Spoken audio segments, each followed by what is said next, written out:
म्हटलं त्रिमितीय आकार. त्रिमितीय आकारालाच आपण 3 डायमेन्शनल शेप असं म्हणतो. काय म्हणतो? 3 डायमेन्शनल शेप.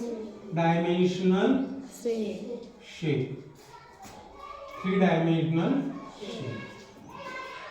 आलं लक्षात? 3 डायमेन्शनल शेप सगळं दोन प्रकार आहेत. एक आहे सूची, एक आहे सूची आणि दुसरा आहे चिती. सूची आणि चिती मध्ये नेमका फरक काय? सूची म्हणजे काय? जर त्याचा जर वर्टेक्स, याला आपण काय म्हणतो मराठीमध्ये? मराठीत काय म्हणतो? याला काय म्हणतो? या टोकाला काय म्हणतो आपण? शिरोबिंदू. याच्या वरच्या बाजूला जर एकच शिरोबिंदू असेल, असं टोकदार असेल, तर त्याला आपण सूची म्हणू. काय म्हणू? सूची.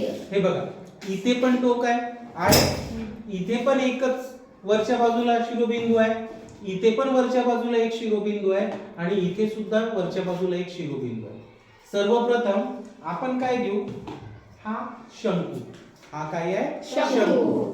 सगळ्यामध्ये आपण सूचीमध्ये घेऊ पहिल्यांदा शंकू. काय घेऊ? शंकू. या शंकूला शिरोबिंदू किती आहे? 1. आणि याला आपण काय म्हणतो? इंग्लिश मध्ये सरफेस म्हणतो आणि मराठीमध्ये याला आपण काय म्हणतो? नाही, हा काय आहे? हा काय आहे? याला काय म्हणतो आपण? नाही, सपाट आहे आणि हा कर्व्ड आहे, म्हणजे वक्र आहे. पण याला काय म्हणतो आपण? पृष्ठभाग. हा किती आहे? 1. फ्लॅट सरफेस 1 आहे आणि कर्व्ड सरफेस 1 आहे आणि शिरोबिंदू 1 आहे. आलं लक्षात? म्हणजे आपण याला वर्टेक्स म्हणू, याला surface, but which surface? Curved surface. आणि याला काय म्हणतो आपण? Flat surface. सांगता येईल? हा काय आहे? शंकू. या शंकूला एक शिरोबिंदू आहे आणि 2 पृष्ठभाग आहेत. फक्त एक वक्राकार आहे आणि एक सपाट. दुसरा आहे, ही सुद्धा काय आहे? सूची. ही काय आहे? सूची. या सूचीला शिरोबिंदू किती आहेत आपण बघू. 1 2 3 4. 4 शिरोबिंदू आहेत. सरफेस किती आहेत? म्हणजे पृष्ठभाग किती आहे? 1 2 3 आणि 4. आणि याला कडा किती आहेत? 1 2 3 4 5 आणि 6. याला किती कडा आहे? 6. याला किती कडा आहे? 6. त्यानंतर आपण घेऊ, हा काय दिसतोय?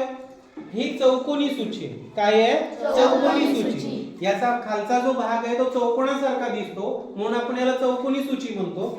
तर याला कडा किती आहेत? 1 2 3 4 आणि खालच्या बाजूला किती आहेत? 1 2 3 4. म्हणजे 4 आणि 4 किती झाल्या? 8 कडा झाल्या.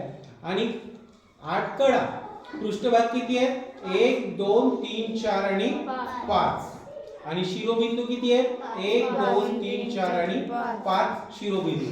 म्हणजे पहिला आपण शंकू घेतला, नंतर दुसरं काय घेतलं? त्रिकोण सूची घेतली, नंतर काय घेतलं? चौकोन सूची. कोणती सूची? चौकोन सूची. चौकोन सूची. त्यानंतर बघायचं आपल्याला, ही काय असेल मग? याला किती कोण आहे तिथे?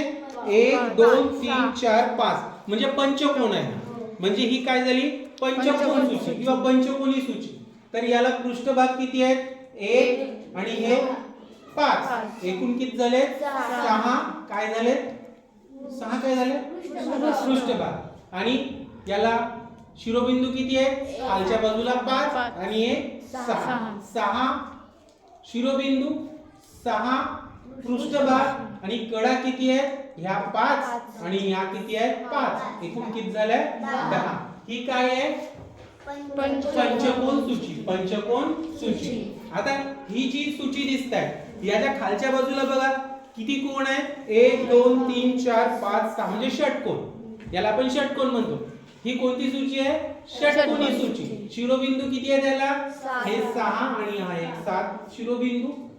7 सरफेस म्हणजे त्याला आपण पृष्ठभाग म्हणतो, पृष्ठ. आणि कडा किती आहे? 12. कडा किती आहे? 12. या 6 आणि या 6 12. कळलं? म्हणजे चौकोन सूची झाल्यानंतर आपण पंचकोनी सूची घेतली, पंचकोनी सूची. आणि त्याच्यानंतर काय घेतलं आपण? षटकोनी सूची. षटकोनी सूची.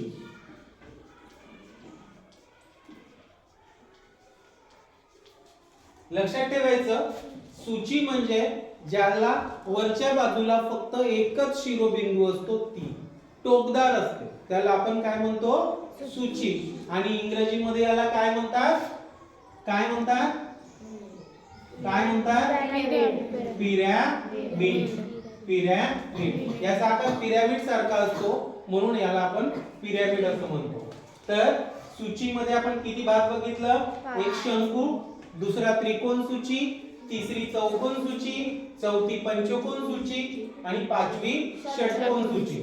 शंकू मध्ये शिरोबिंदू किती असतात? एक. सरफेस किती आहे? 2.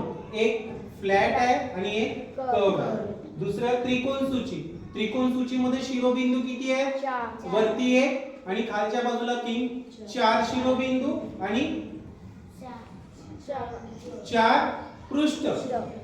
आणि कडा किती आहे? कडा किती आहे? त्रिकोण सूचीला ह्या 3 आणि या 3 6. चौकोन सूचीला 4 आणि 4 8. पंचकोन सूचीला 5 आणि 5 10. आणि षटकोनी सूचीला किती कडा आहे? किती आहे? ह्या 6 असतात आणि या 6 असतात. कळलं इतकं? सूचीविषयी माहिती झाली? स्टॉप.